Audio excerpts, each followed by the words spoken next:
नमस्कार दोस्तों। आज की खबर पर्यावरण प्रेमियों और भारत के लिए एक बहुत बड़ी जीत है। एक ऐसा पक्षी जो विलुप्त होने की कगार पर था, जिसने पिछले 10 सालों से गुजरात की धरती पर कोई नया जीवन नहीं देखा था, वहां अब एक नई चहचहाहट गूंजी है। हम बात कर रहे हैं ग्रेट इंडियन बस्टर्ड की। आज के वीडियो में हम जानेंगे कि कैसे एक जंप स्टार्ट तकनीक ने नामुमकिन को मुमकिन कर दिखाया है।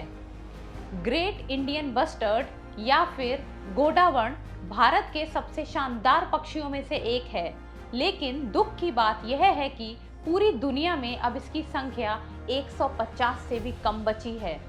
गुजरात के कच्छ में तो हालत और भी खराब थी। सिर्फ 3 मादा पक्षी बची थीं। बिना नर पक्षी के वहां प्रजनन असंभव था। ऐसे में वैज्ञानिकों ने एक क्रांतिकारी कदम उठाया। यह भारत के सबसे भारी उड़ने वाले पक्षियों में से एक है। IUCN की रेड लिस्ट में इसे क्रिटिकली इंडेंजर्ड श्रेणी में रखा गया है। यह मुख्य रूप से सूखे घास के मैदानों यानी ग्रासलैंड्स में रहता है। वर्तमान में ये केवल राजस्थान, गुजरात और महाराष्ट्र के कुछ हिस्सों में पाए जाते हैं। बिजली की ऊंची तारों से टकराना, शिकार और इनके प्राकृतिक आवास का खत्म होना इनकी घटती संख्या के मुख्य कारण हैं। अब समझिए जंप स्टार्ट अप्रोच होता क्या है। राजस्थान के ब्रीडिंग सेंटर से एक उपजाऊ अंडा लाया गया। चुनौती ये थी कि इसे 770 किलोमीटर दूर गुजरात पहुंचाना था, वो भी बिना तापमान बिगड़े। 19 घंटे का लंबा सफर तय करके इसे कच्छ पहुंचाया गया। वहां एक मादा बस्टर्ड जो कि पहले से ही एक इनफर्टाइल अंडे पर बैठी थी, उसके अंडे को बदलकर यह उपजाऊ अंडा वहां रख दिया गया। उस मादा पक्षी ने इस अंडे को पाला और आखिरकार 26 मार्च को एक स्वस्थ चूजा अंडे से बाहर आया।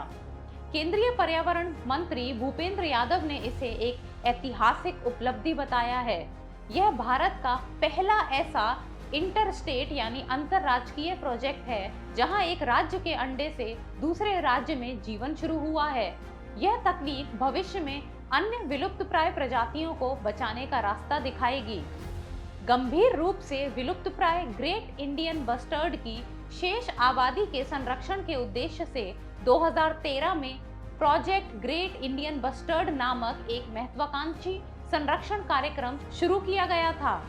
बाघ से भी अधिक विलुप्ति के कगार पर खड़े ग्रेट इंडियन बस्टर्ड को हालांकि वन्यजीव संरक्षण अधिनियम 1972 के दायरे में लाया गया था, फिर भी इसे अपेक्षित ध्यान नहीं मिला और यह BPL प्रोजेक्शन लाइन के नीचे बना रहा। प्रोजेक्ट बस्टर्ड को ग्रेट इंडियन बस्टर्ड जैसी अपेक्षित प्रजाति के संरक्षण के लिए एक नए युग की शुरुआत के रूप में देखा जा सकता है, जो राजस्थान का राज्य पक्षी भी है। प्रकृति को बचाने के लिए वैज्ञानिकों की यह मेहनत वाकई काबिले तारीफ है। अगर हम आज नहीं जागे तो शायद आने वाली पीढ़ियां इन खूबसूरत पक्षियों को सिर्फ तस्वीरों में देखेंगी। अगर आपको ये जानकारी अच्छी लगी हो तो वीडियो को लाइक, शेयर और कमेंट जरूर करें।